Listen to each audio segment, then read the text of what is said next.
Olá, meu nome é Carlos Augusto Monteiro e eu estou aqui para comentar com vocês duas questões da prova da OAB no último dia 30/10/2011, a prova tipo 1, branca, que está na íntegra no meu site www.carlosaugustomonteiro.com.br. Nessa oportunidade nós vamos comentar as questões 73 e 74 da prova tipo branco, tipo 1.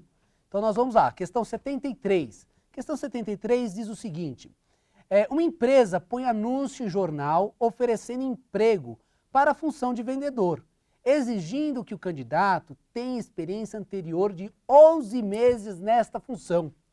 Diante disso, assinale a alternativa correta. Veja, é possível uma empresa colocar na propaganda que ela exige 11 meses de experiência naquela função? Há uma lei sobre isso, uma lei de 2008 que alterou o artigo, que incluiu no artigo 442 da CLT o artigo 442A da CLT. O artigo 442A da CLT, a redação dele é exatamente a alternativa correta, que é a alternativa D, que diz: a exigência é ilegal, pois o máximo que o futuro empregador poderia exigir seriam 6 meses de experiência. É o dispositivo de lei, a Lei 11.644 de 2011, incluiu na CLT esse dispositivo, de forma que o empregador não pode exigir mais do que 6 meses de experiência na mesma função. Se assim o fizer, será considerada discriminação para a admissão.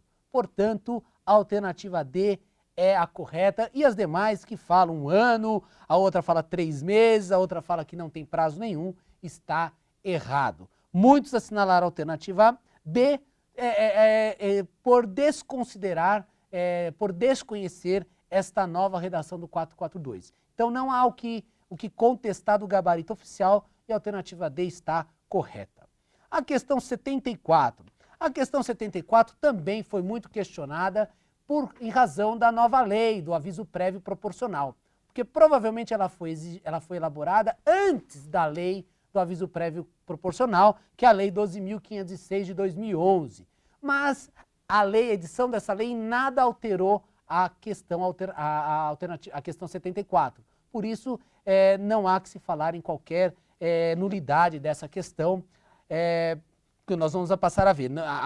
O teor da lei não muda a resposta correta, não a torna errada, por isso que não há que se falar em nulidade. Muitos estão defendendo que é o caso, mas me parece que não.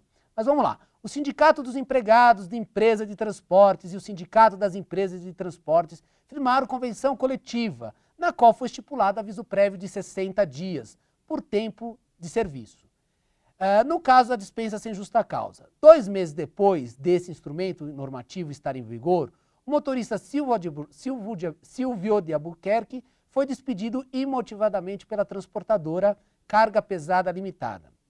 Em virtude de não ter a CTPS assinada e de não terem sido pagas suas verbas rescisórias, Silvio ajuizou reclamação trabalhista pleiteando o reconhecimento do vínculo, assim como o pagamento das verbas rescisórias, observando-se o aviso prévio de 60 dias, bem como a projeção de 2/12 nas suas férias proporcionais, 13º, fundo de garantia, além da contagem desse período no registro do termo final do contrato de sua CTPS.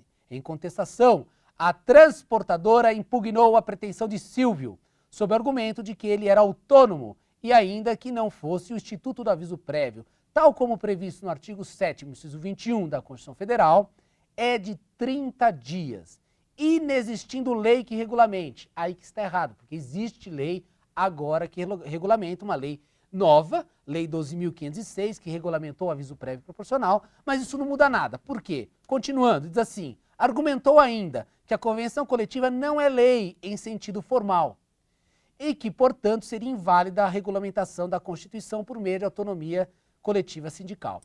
Aí que está o erro, aí que está a questão do problema. Pode norma coletiva conceder, estabelecer direitos aos trabalhadores? Claro que pode. A norma coletiva é lei entre as partes. A Convenção Coletiva de Trabalho e o Acordo Coletivo de Trabalho são normas reconhecidas pela própria Constituição Federal no artigo 7º, inciso 26, que reconhece a validade dos acordos e convenções coletivas. Então, ainda antes da lei que regulamentou o aviso prévio, se houvesse uma lei, uma convenção coletiva regulamentando, concedendo ao trabalhador um aviso prévio superior a 30 dias, ele seria aplicado. Porque no direito do trabalho prevalece o princípio da norma mais benéfica. Se a norma coletiva estabelece um período de 60 dias, ela é que tem que ser observada, porque ela é lei entre as partes, ok? Por isso que a alternativa correta é a B, B de bola, que diz assim, faz uso do aviso prévio de 60 dias, uma vez que o artigo 7º, inciso 21 da Constituição Federal, não é empecilho para ampliação do período de 30 dias por meio de norma coletiva. Essa é a alternativa correta porque não é empecilho. Hoje, este artigo foi regulamentado pela Lei 12.506 de 2011, que estabelece o direito de um acréscimo de 3 dias a mais de aviso prévio a cada ano trabalhado. Então, o empregado, a cada ano que ele trabalha, ele vai ganhando 3 dias a mais. Ocorre que, se tiver uma norma coletiva estabelecendo um direito maior, um aviso prévio num período maior, vai ser aplicado a convenção coletiva porque é norma mais favorável. Ok? Então, alternativa, a questão 74, a alternativa correta é a B de bola. Voltamos então numa próxima oportunidade para comentar as demais questões desta prova.